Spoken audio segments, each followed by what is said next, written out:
Very good. So thank you everyone for joining us today for this event, Shattering the Mass of Darkness, which is a combined event for Rainbodhi, LGBTQIA+ Buddhist community, and the Therigatha Festival.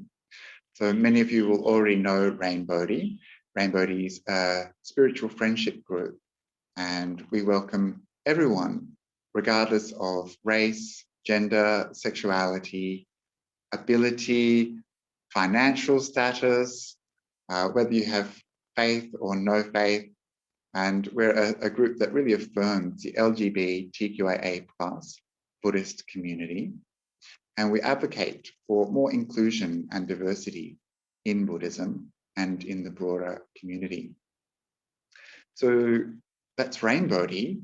And what about the Therigatha Festival? Some people who are tuning in perhaps might not even have any clue what this word means, Therigatha. And I was looking at some of our YouTube videos that have already been uploaded for the festival, and I saw that YouTube doesn't know what the Therigatha Festival is either, thinking that it was the Theri guitar, as in the instrument festival, which is kind of funny. And so no, it's not about a guy called Theri who plays guitar. It is about the Theris, who are the enlightened nuns that we have verses from, who lived around the time of the Buddha and who were usually people who spoke verses celebrating their own enlightenment. And these women's voices are the earliest collection of literature by women in the world. And they tell us the stories and lives of these amazing women who came from all different backgrounds. They were rich, they were poor, they had a variety of roles. Some were slaves, some were sex workers, they were mothers, they were unhappy wives often, and they were people who came from all areas of society, all layers of society. And the one thing that unifies them as a group, as a collection of verses, is that they all attained enlightenment. And these verses celebrate that enlightenment. So what the Therigatha Festival has been doing is bringing some awareness to these women's voices, to make them more available, to connect them with the Buddhist community. It's one of those things that seems to happen in religion. Women's voices often end up marginalized. And so we're trying to recenter those voices. And that's what the festival has been doing with a variety of talks, interviews, and panel discussions. And really delighted to have Rainbodhi involved with this today. In a few seconds, I'm going to ask Letty to do an acknowledgement of country.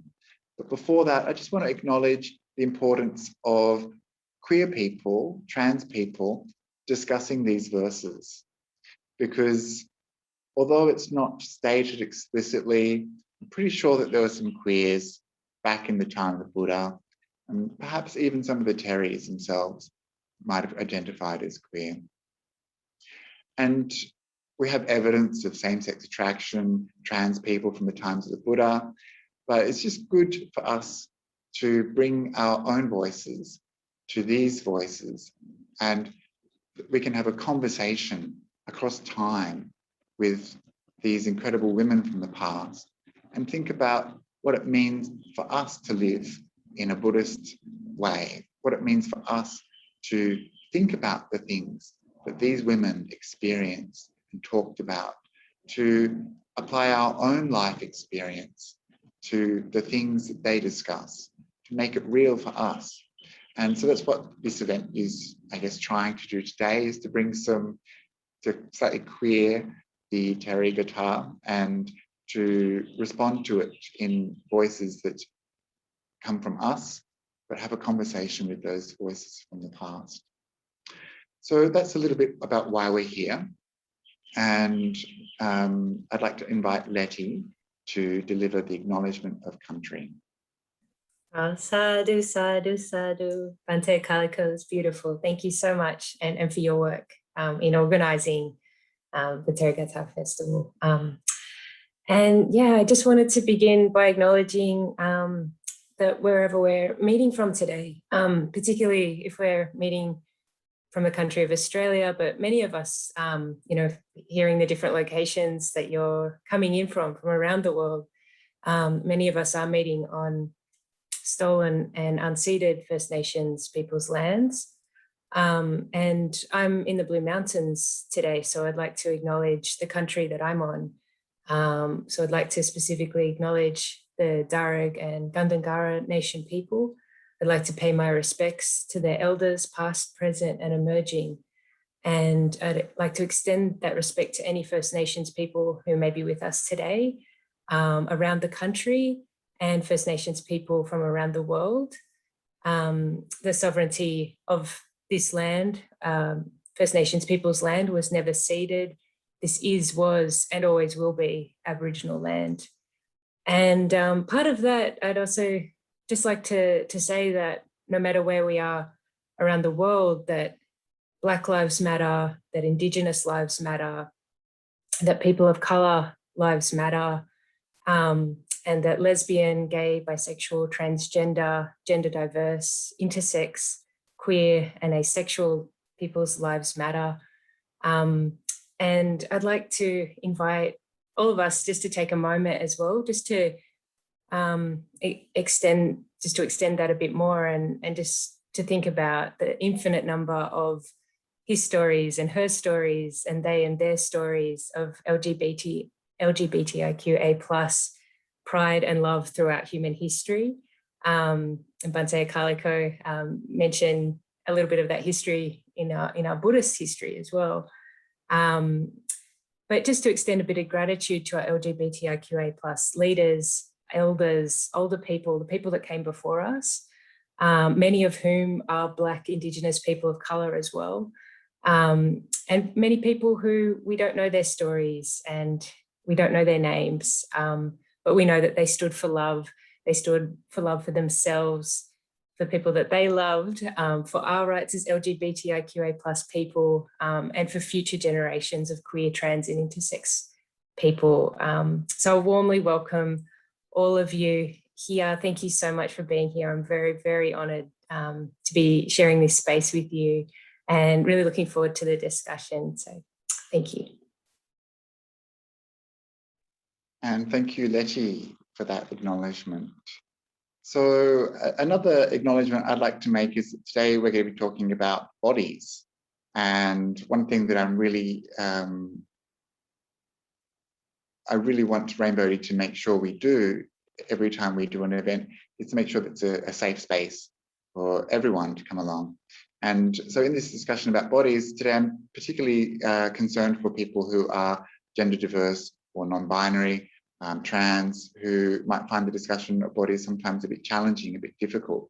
So some of the poems by the Theris can be pretty hardcore Dharma. And sometimes they're talking about the revulsion of bodies, or they're talking about their bodies, falling apart and being unhappy with parts of their bodies. And I know that this is an experience that many people have. We hear about gender dysphoria. We hear about people hating parts of their bodies. And so I want you to be able to, today, when you listen to this talk, to try to keep that in balance. We're not going to change the words of the Theris. We're not going to alter their histories, but we're just going to have to hold that in balance in a way that we understand that this is how they were talking about their bodies. We can think about how we talk about our bodies. And I just want to warn you that we're talking about some parts of the bodies, and that if this is challenging for you, try to sit with it for a bit. If it's really challenging, then it's okay just to turn the volume off, take your headphones off, and just have a few moments to breathe and come back. And the reason I mention this is because we want to be really careful about how we present these teachings. One reason is to remember that even the Buddha back in the day, when he was giving a talk to monks about the repulsiveness of the body, which was a talk designed to overcome lust, which is something really important for the Sangha, for the ordained Sangha, people who are working to overcome sexual desire, especially. When the Buddha gave a talk about the disgusting nature of the body, some monks ended up killing themselves. And they're like, get rid of this body. And so this is when the Buddha kind of came back and said, okay, well, you can do breath meditation instead. And so we have to be careful. Even a great being like the Buddha had to learn how to position the teaching in a skillful way. And so for this discussion about bodies, please remember that we're not trying to talk about bodies in a way that is harmful, but we're trying to talk about bodies in ways that bring balance, that are useful for us to come out of suffering. This is the whole point. And so with that in mind, I want to invite one of our dear friends, Rosie, to give us a guided meditation using one of the poems from the Therigatha by Ampapali. Ampapali was a fascinating woman from the time of the Buddha. She was a courtesan, a sex worker. She was a very beautiful woman. She was a powerful woman. She could command an extraordinary rate for her services. And she was a very generous person, a kind person. She donated land and requisites to the Sangha. And she was also a very meritorious person and someone who had wisdom to see the truth of the Dharma. And so Ampapali is a fascinating character. We have quite a lot of stories of her in the suttas, in the discourses. And we have some references to her in Theri Apadana, which is the later stories of the Theris. And we also have her verse here in the Therigatha, which is one of the longer verses. And in this verse, she's talking about old age, so falling apart of bodies. So just remember, no matter what body we have, no matter how much we like it or don't like it, our body is going to get old and it's going to fall apart. And this is what it means to have a body. Anybody that is born gets old. And so this is what we're going to hear about today for our meditation. Meditating on old age was one of the frequent reflections that the Buddha encouraged us to do, to reflect upon the nature of this body, to inspire a sense of acceptance and also urgency, knowing that time is running out. How are we living our life? Being infatuated with beauty and youth, how does that affect us when we start to lose it? How do we identify with this body? And what does that mean for our sense of self and how we live our life? So, Rosie, if you're ready, please unmute and I'll ask Ben to share the screen so that Rosie can read.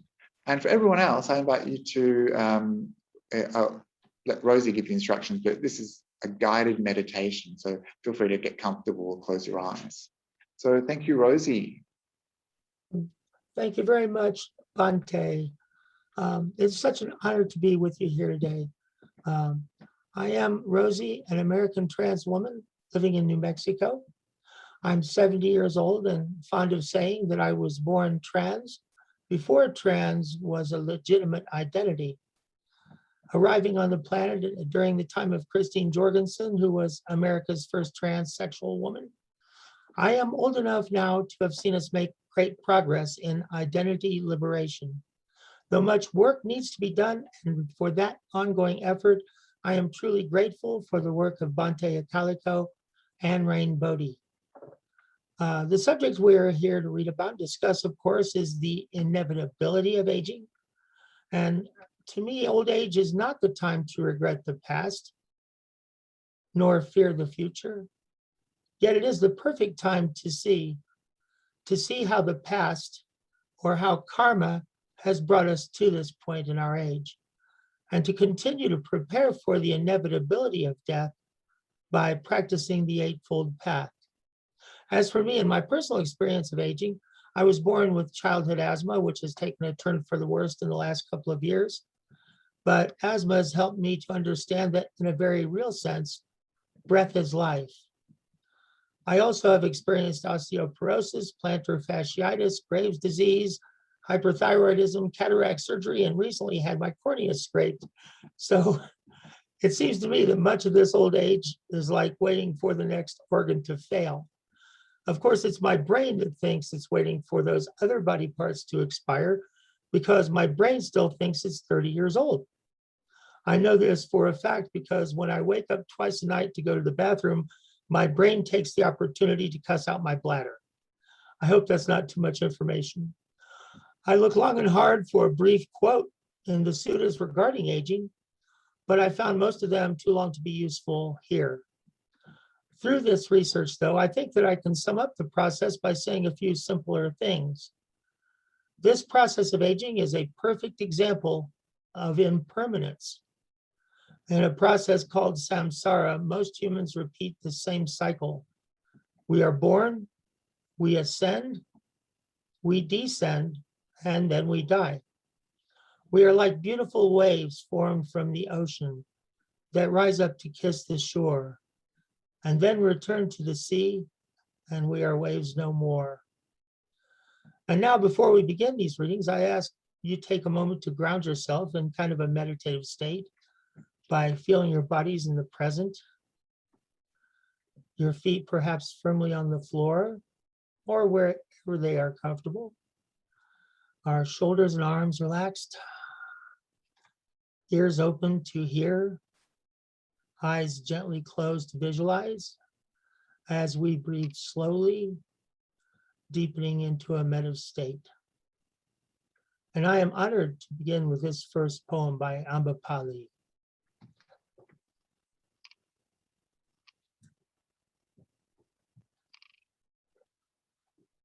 My hair was as black as bees, graced with curly tips. Now old, it has become like hemp bark. The word of the truthful one is confirmed. Crowned with flowers, my head was as fragrant as a perfume box.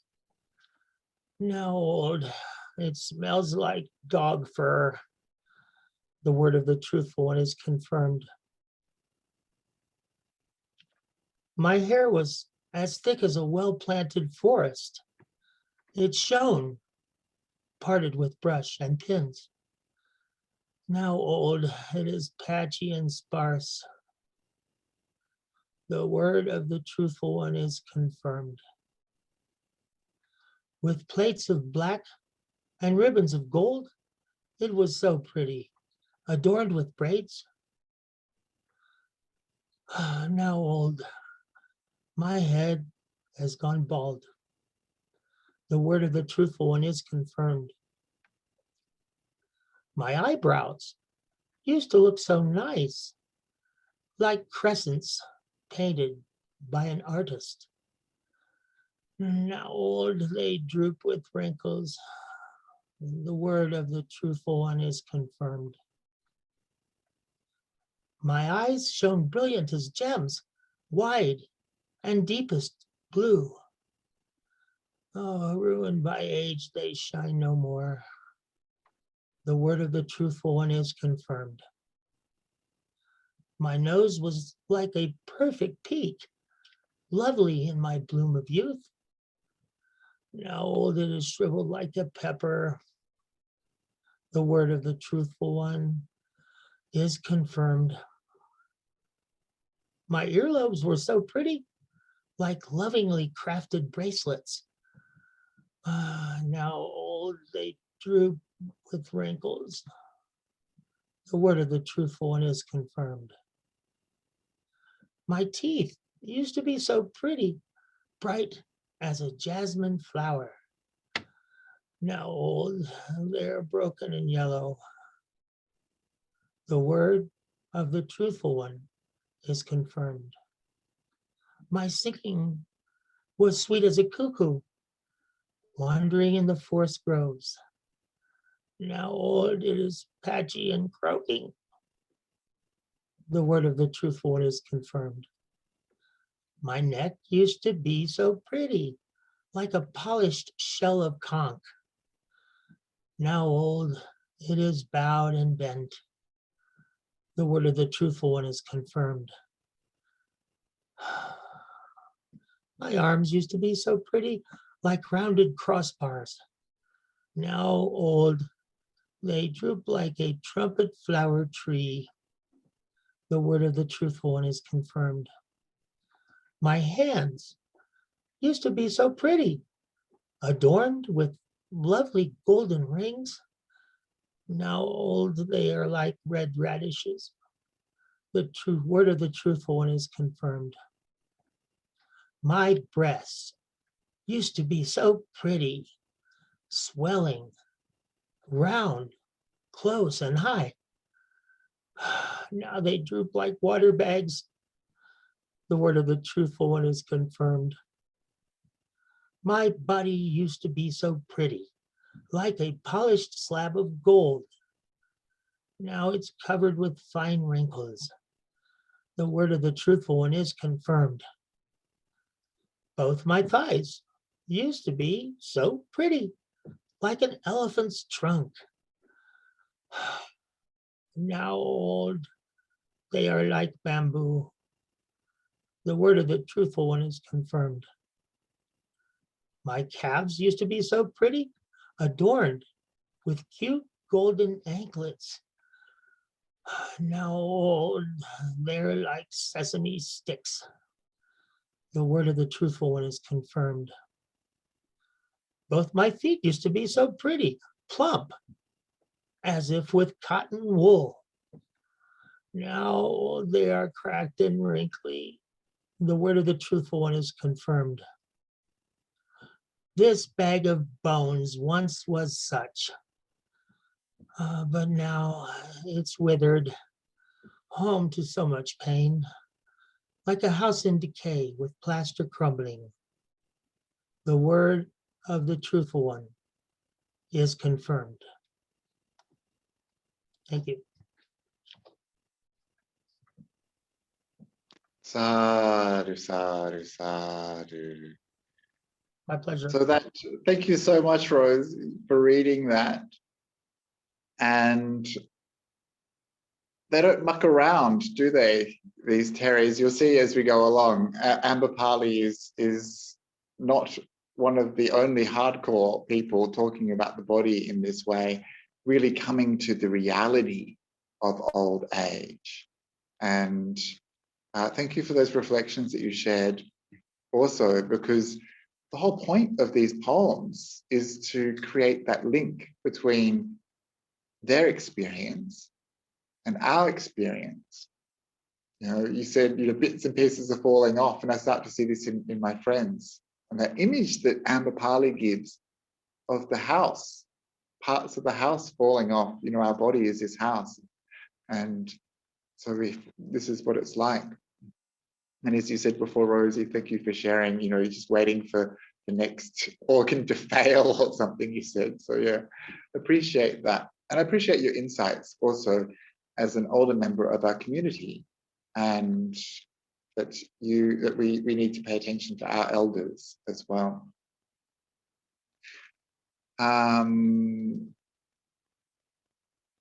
We also have another poem by another sex worker coming up.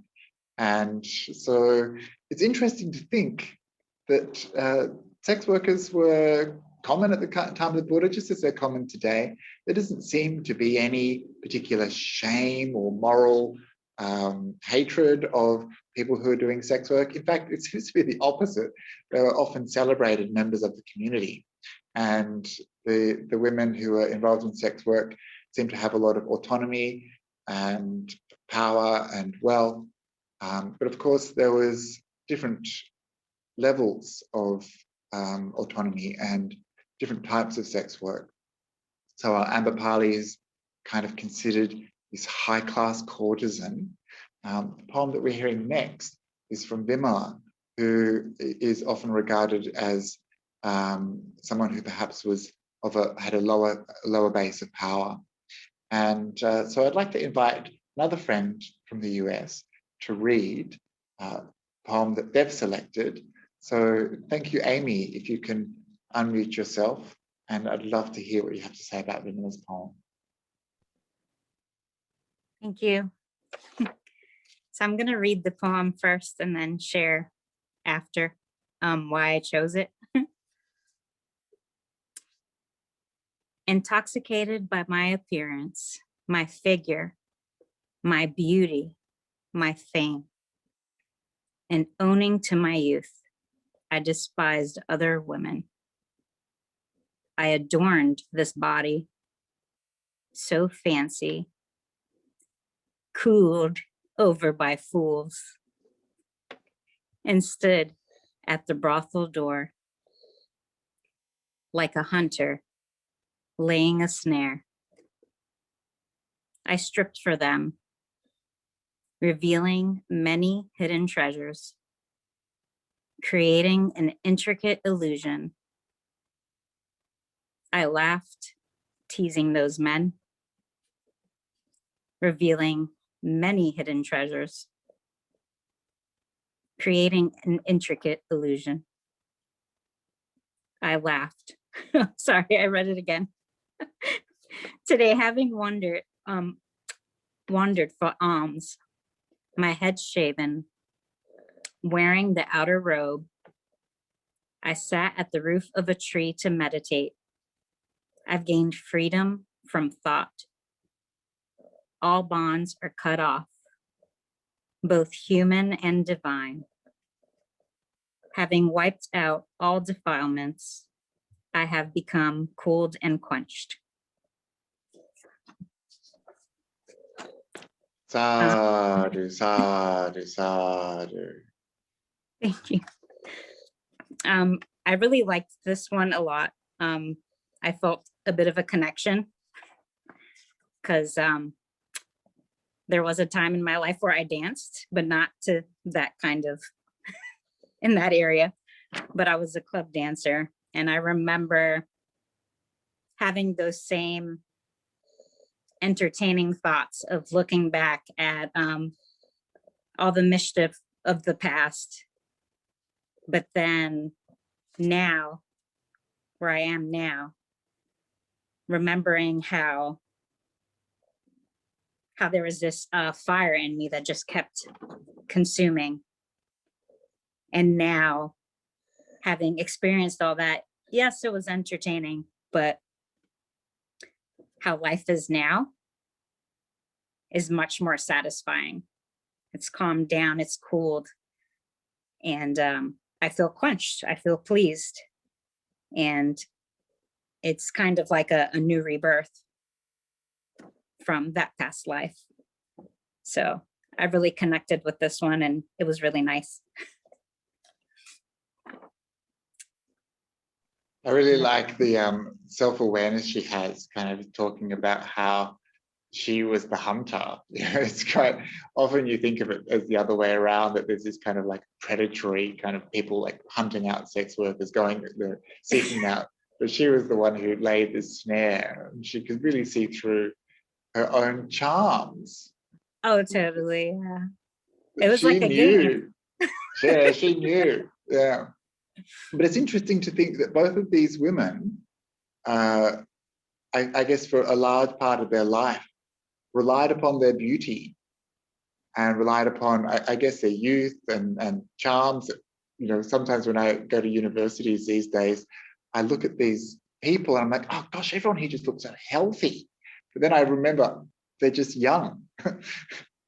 And so when we have these things like, you know, firm skin, good looks on our side, it's very easy to I guess use them and to identify strongly with them. I don't know, you seem like a pretty young person still. Have you started to experience the aging process? Not, I get little creaks here and there, but it's like I find something to oil it out and it's okay. So I'm lucky in that sense, but I am experiencing it with my cats because they are senior cats. And it's sad. I'm like, oh no, it's true. This does happen, you know? But yeah. Yeah, it is true, and it's unstoppable. And I think this is Yes. why the Buddha and all these Theris, these enlightened nuns, are asking us to focus on these truths so that we can actually recognize it for ourselves, so that we can accept it, not as something that we should take personally, but something that is natural, something that is out of our control, and something that has to happen. So it's often the resistance to aging, you know, the skincare, the Botox, the whatever we think will stop it happening. This is what causes us suffering, because we've identified so strongly with this idea of a youthful, healthy person. And because that identity is changing, it's not a safe place for us to have hope. You know, it's like you're hoping for an impossible thing.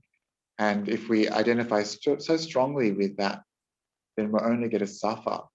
And so we see the relationship here between the identity view and the attachment and the craving, and how that causes suffering in our lives. And I think these two women realized that and broke through it and saw the truth.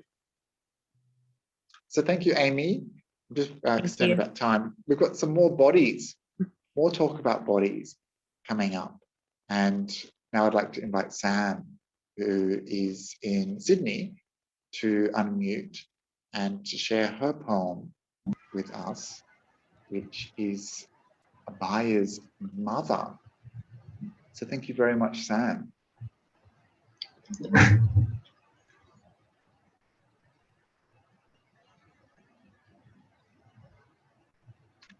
And maybe Ben, you can share the screen. Thanks so much.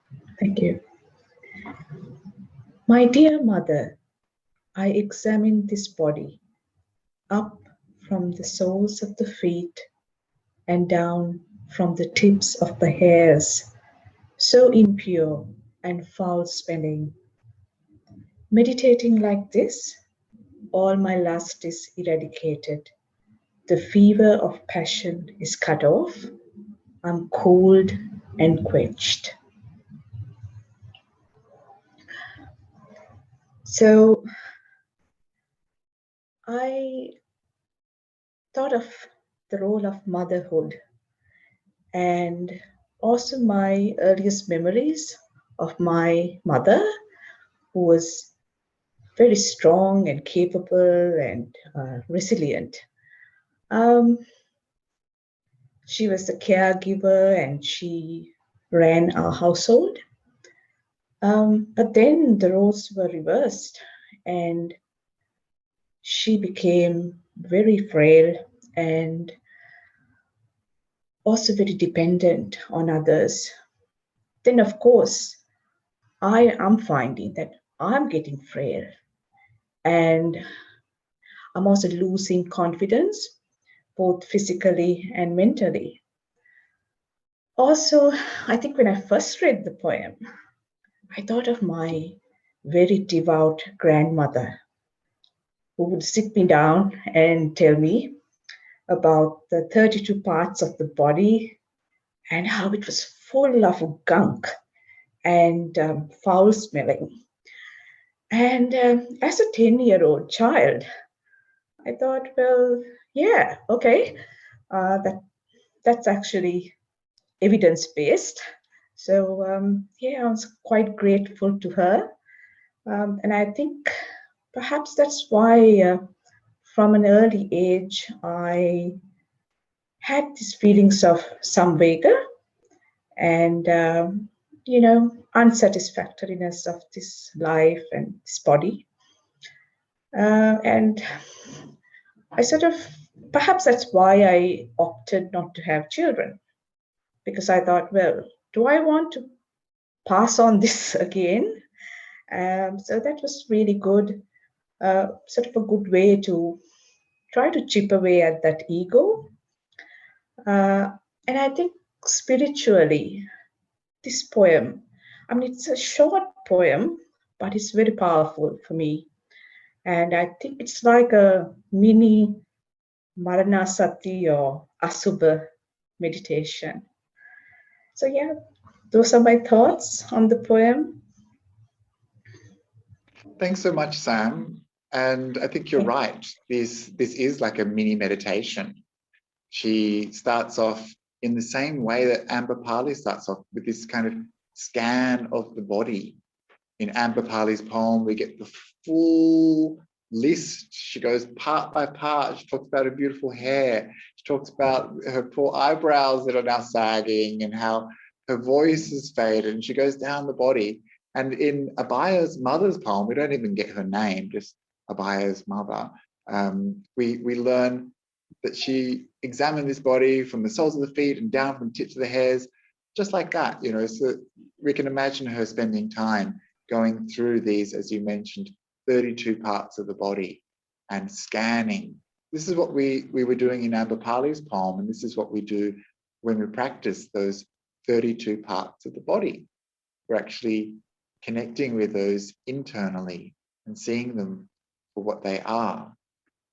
So your grandmother sounds pretty hardcore. She sounds like maybe she would have written a Therigatha kind of poem as well. Yeah, she was really very, very devout. And I had to sit for 1 hour with her every evening. My siblings would sit with me, but after about 5 minutes, they would just giggle and run away.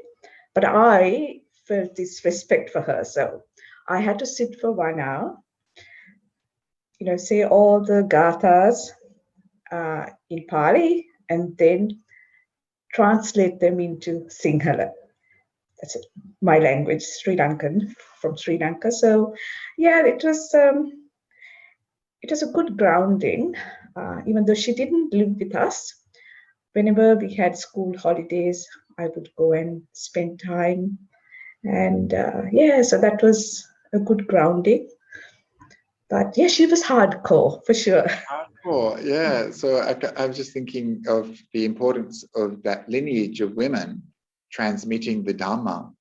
And often our first spiritual teachers are women.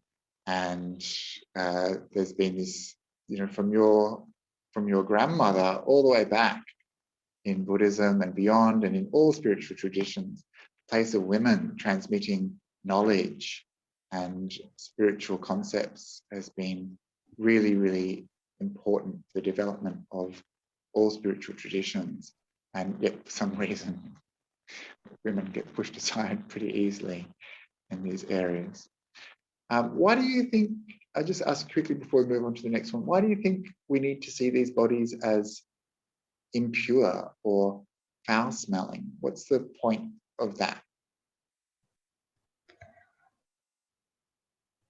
Or just, I suppose, just the impermanence, you know, of life, and that this body is just a rubbish, you know, a vessel of rubbish, really. And yeah, just to understand that nothing is actually permanent, and that there's no concrete self. Yeah. I think that for a lot of people who come to Buddhism, they hear this thing like people talking about ugly bodies and impure bodies, and they're like, what's going on? This is kind of like pretty out there stuff, you know. And sometimes it's hard to work out why we would need to examine the body in this way. One reason is to, as Ampapali and as Vimala did, was to see through the identification with the beautiful. So often we look at bodies and we just see one side, which is the pretty, the handsome, the sexy, the lovely, and we kind of block out that other side, which is the smelly and the foul and the the reality of this kind of this thing that we drag around with us. So on one hand, having a body is really precious. Being a human is really precious, and we should totally love our body, whatever body we have. But if we become infatuated or obsessed or stuck with identifying with it, then we're going to suffer, because, as you said, it's always changing. It's not permanent. And we can balance out that view that we have of it's only beautiful, and bring it into balance with, there's no such thing as only beautiful. Everything that changes is suffering. And there's no such thing as something that is only ugly. There's always aspects of beauty to things. So, but we try to bring this into balance. We don't kind of fall one way or the other, but that we see things as they are. And of course, the one reason we need to examine the body like this that really matters is because we want to become disillusioned with the body. In Buddhism, we talk about rebirth. Rebirth is suffering, this endless cycle of being born and suffering, getting old, getting sick, dying. This is a cycle of suffering called samsara. And it's by becoming disillusioned with having bodies that we can start to come out of participating in this cycle. So eventually, as some of these women say in the Therigatha, they've had their last body. That's it. That no more bodies for them. And so this is one of the strategies. But of course, this is quite a high level of practice that we're talking about here, where it's very difficult to practice at this level. When we're in a relationship, or we're living the lay life and we have to go to work and maybe put a bit of makeup on, or we have to shave our beard or whatever, going to do a particular job, and we need to take pride in our appearance. All of these things kind of become a bit more of a negotiation. But remember, we're talking about renunciant women.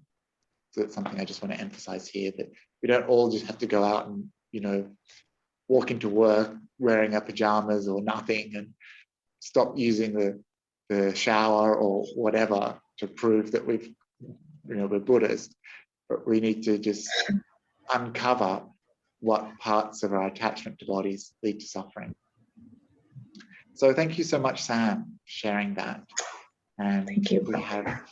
It's really nice to hear your thoughts as well. We have another poem now, again, on the body, and related perhaps to this poem by Abhaya's mother that Sam just read. And we're going to have Kyle read us the poem by Abhaya. Welcome, you, Kyle. Bhante. Thank you, everyone. Well, I'm the daughter now, because earlier was my mother who is speaking the poems. So I would just like to say, Sam, because I've been such a long time never used the Sinhalese word, so Pohama is tutti. And also, I'm Kyle. I'm actually in Singapore right now. And just some of the things that, I feel like, I'm just so passionate about all these poems is because it's from women. And I do feel like I'm very inclined that there's this certain part of Buddhism that emphasize that, being a woman can be enlightened as well. So I just love the fact that, they put it so equally to, of course, not sure are they doing it in, every Buddhist school, but just to know that from the history, women has always been part of this enlightenment beings. So that's something I want to share. And I will start reading my poems right now.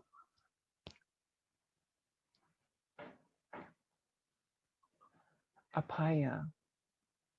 The body is fragile, yet ordinary people are attached to it. I'll lay down the body, aware and mindful.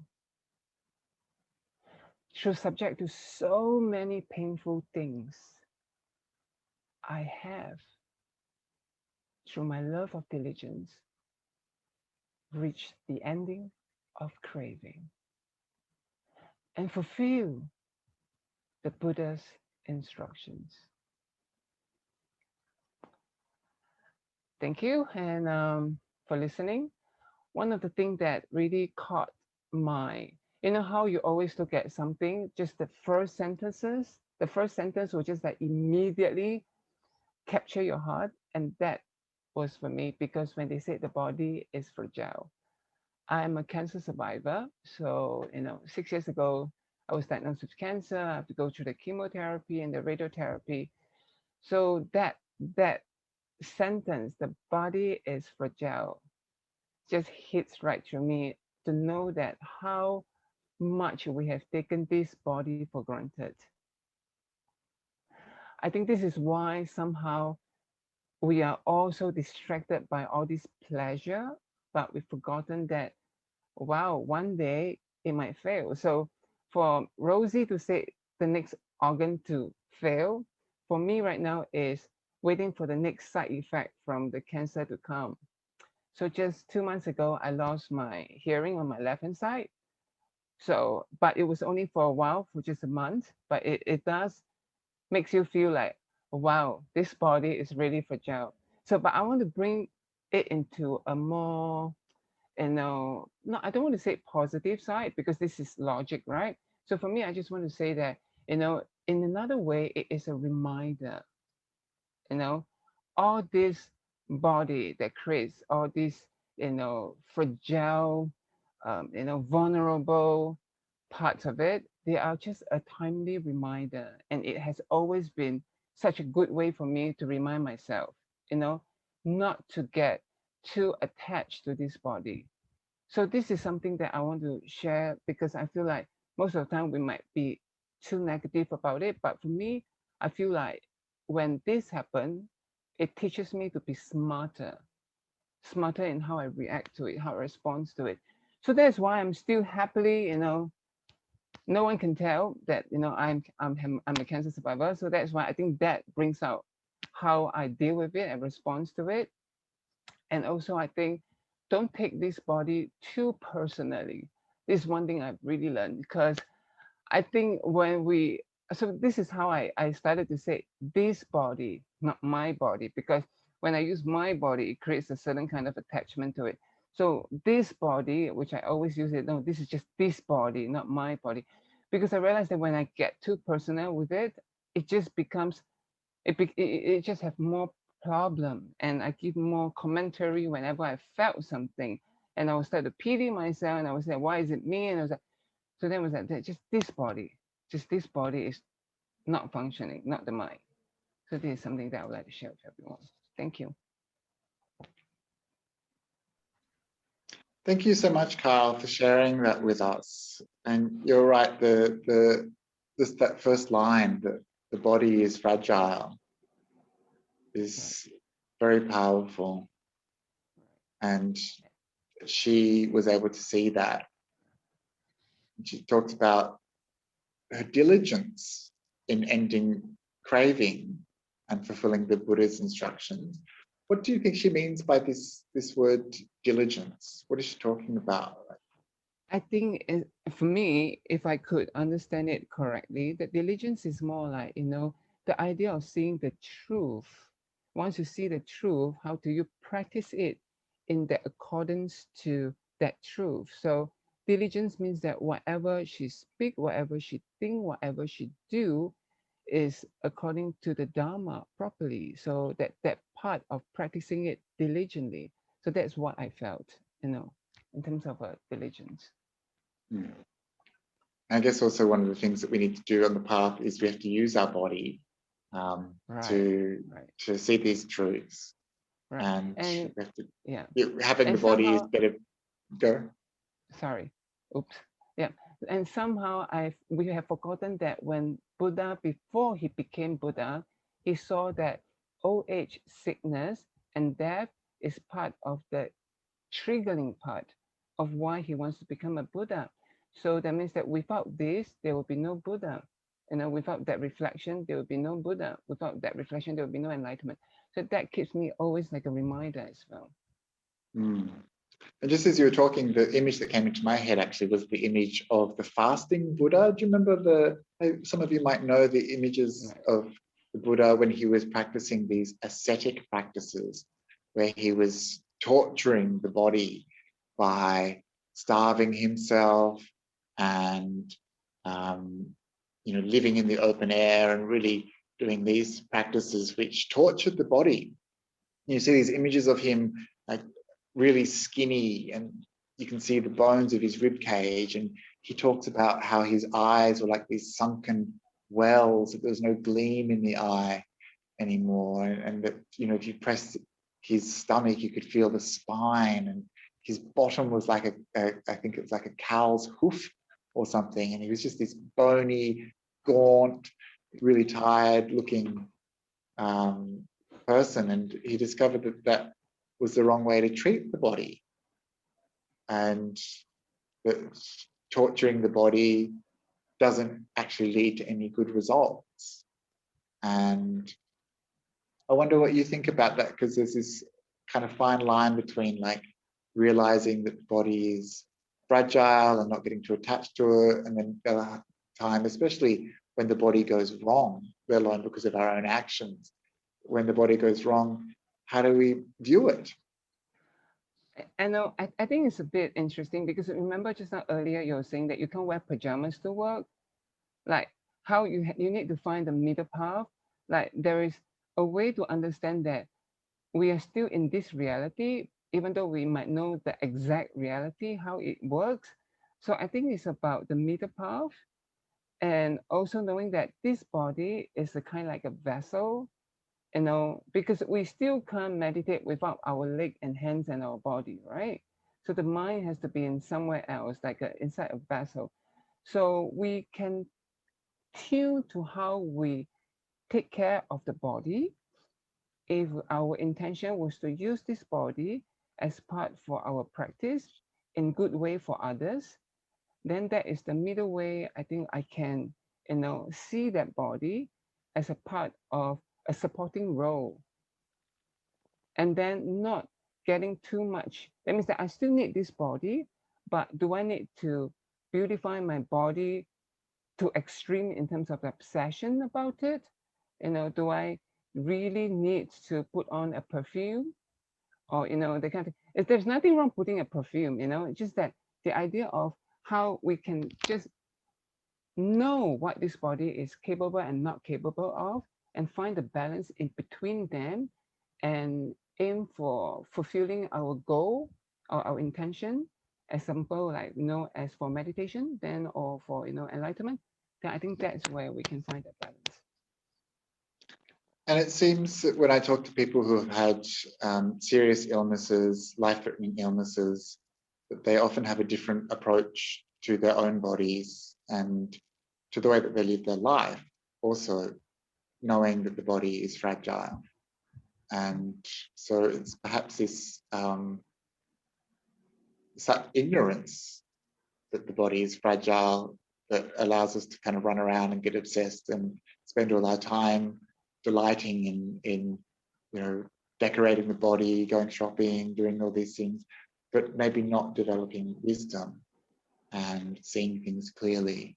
So when someone perhaps has this experience that you've gone through as a cancer survivor, then maybe it's possible to develop a little bit more wisdom around it. So thank you so much, Kyle, for sharing that with us. And we'll keep moving along. We're moving away slightly from bodies and moving perhaps more into the realm of the mind and thinking about the process of enlightenment and what it means to, as these nuns frequently say, fulfill the Buddha's instructions. So next I'd like to invite our friend Sin Sin to read the poem by Sama. Sin Sin, if you can unmute, and we'll share the screen, and love to hear your thoughts on Sama's poem. Thank you, Bhante. 4 or 5 times I left my dwelling, I had failed to find peace of heart or any control over my mind. Now it's the 8th night since craving was eradicated. Though subject to so many painful things, I have, through my love of diligence, reached the ending of craving and fulfilled the Buddha's instructions. Thank you for listening. I suppose when I read this poem, it reminded me of a personal experience that I had about 7 years ago. So if you allow me to share this specific experience that I had on a meditation retreat, I feel that maybe a lot of people can relate to it as well, because I've been on many retreats and even before that, but this particular one was profound.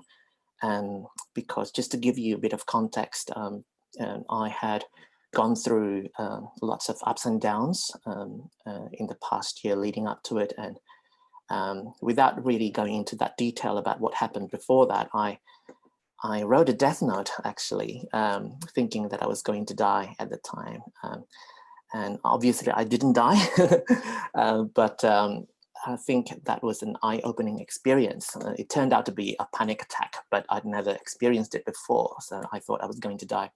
And then I wrote a death note at the time. There was something that I'd like to talk about later on in regards to this, but this is not the main story.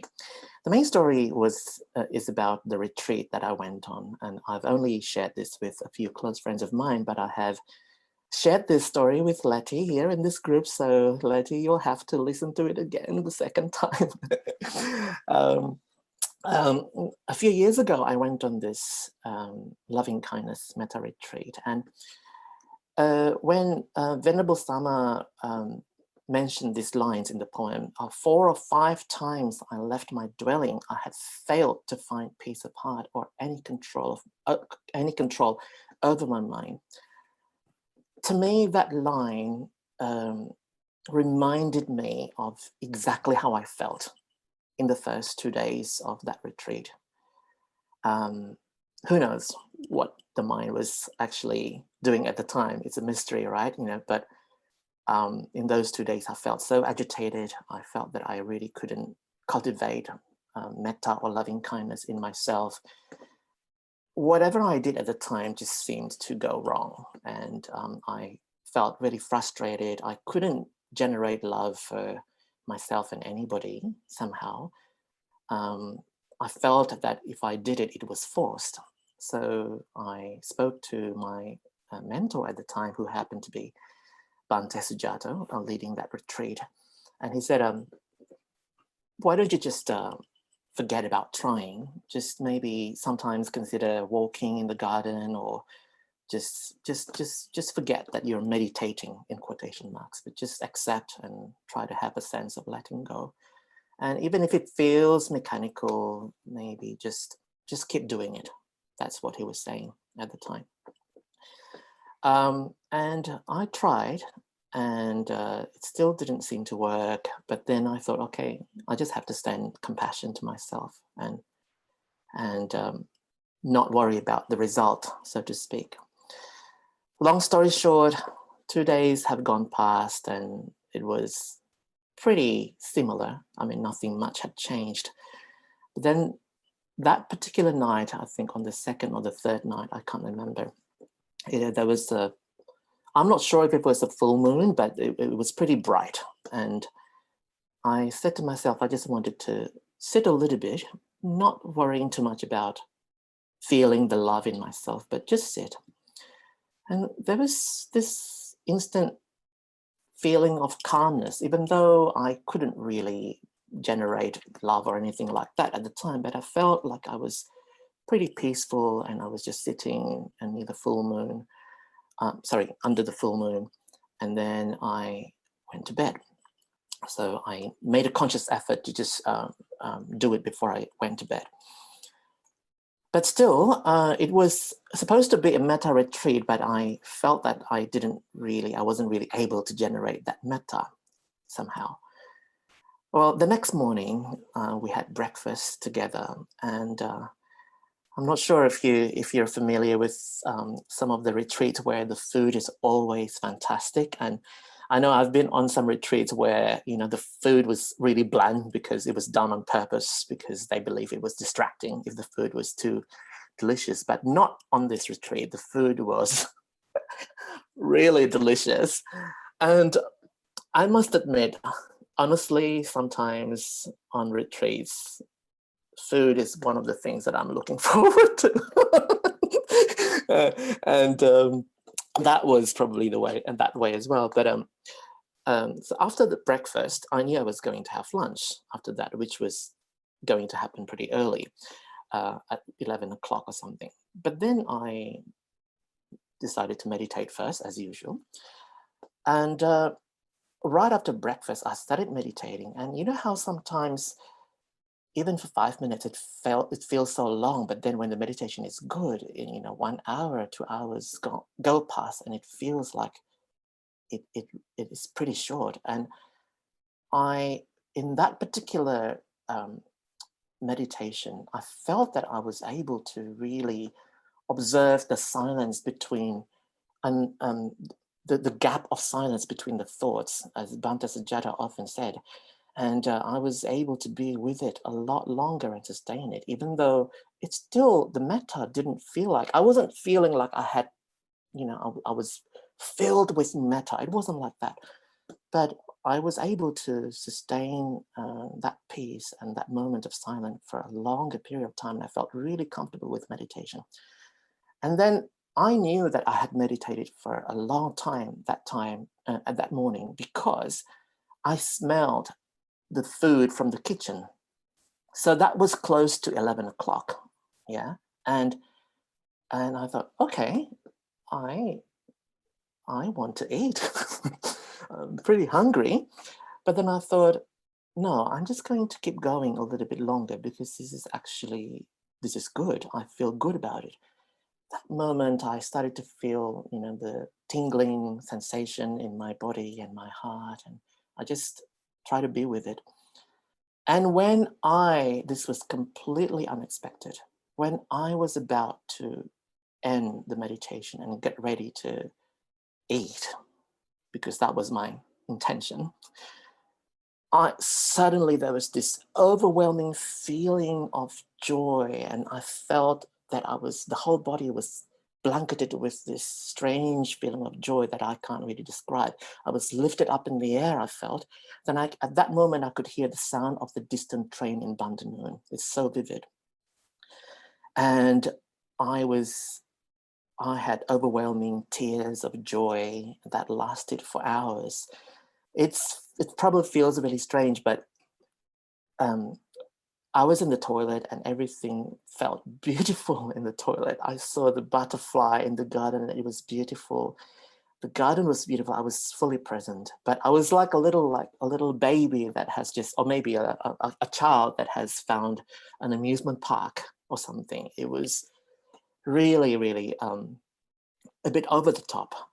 But then for the next 2 days, I had a really much more subtle feeling of calmness, and I was truly in the present.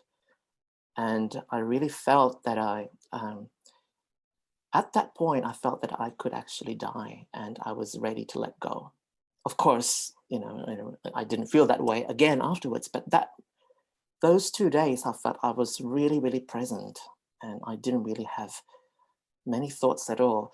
And then I could relate to that experience that I had before the retreat, when I had that panic attack, when I wrote that death note. And after I wrote that death note, without going into too much detail about it, I actually said to my sister on the phone, I'm okay, you can let go. And I'm happy and I'm okay with it. And I had a similar kind of feeling at the time when I was ready to let go. So to me, when Venerable Sama said, now it's the 8th night since craving was eradicated, the last 2 days of that retreat felt that way to me.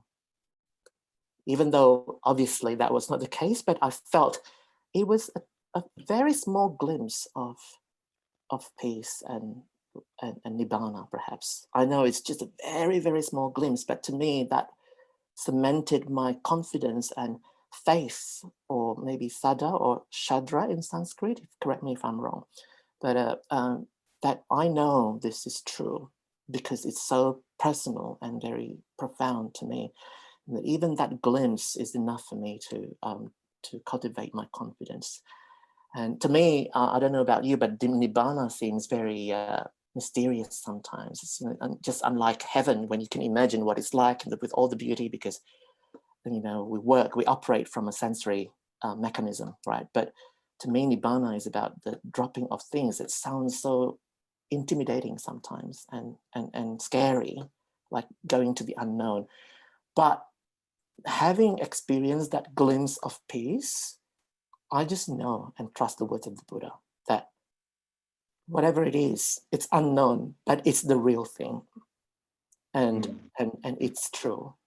That's how. Thank you, Sing. Yeah, that's really beautiful. Thank you so much for sharing that. And it's true that unless we actually keep going, then we're not going to ever get to those stages that Sama describes. And so you talk about the peace, but for me, the part that really sings to me about that poem is when she leaves the hut 4 or 5 times. She's obviously frustrated, but then by keeping going back, she was able to get the result. And if you hadn't kept on meditating on that retreat, then you wouldn't have got that result either. So it's this cause and effect, so important. And thank you for sharing that personal story with us today. So we'll keep going along to our final poem, which is going to be read by Letty. So this poem is by the Venerable Arahant Citta Theri. And Letty, please unmute yourself and read the poem for us.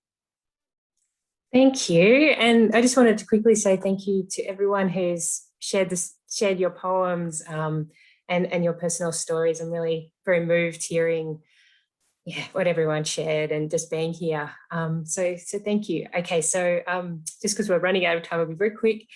Though I am skinny, sick, and very feeble, I climb the mountain, leaning on a staff, having laid down my outer robe and overturned my bowl, propping myself against a rock. I shattered the mass of darkness, so I adore this poem. I find it incredibly inspiring, quite electrifying, actually. Just very quickly, I think what I really love about this poem is that, touching on the themes that people have already spoken about, there's this recollection of the impermanence of a body. And I think there's this message that no matter what condition our body is in, or what our gender identity is, or who we are, we can all climb the mountain. We all have the capacity to realize, we can all become enlightened. And this shattering the massive darkness, which I see as, obviously that's enlightenment, that's, blowing up greed, hatred, and delusion, and the importance of, the path. To get there, we must renounce, we must give up.